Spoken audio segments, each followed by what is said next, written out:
اسی رات میں یہ فیصلہ ہوگا کہ رب کائنات کے حضور انسان کی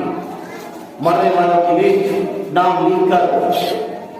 ملک الموت کے حوالے کر دی جاتی ہے،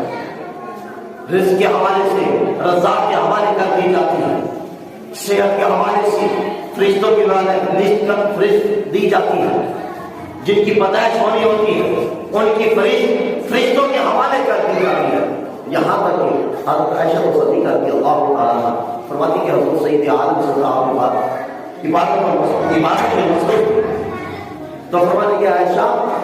جانتے ہو کہ آج کون سی رات ہے؟ عائشہ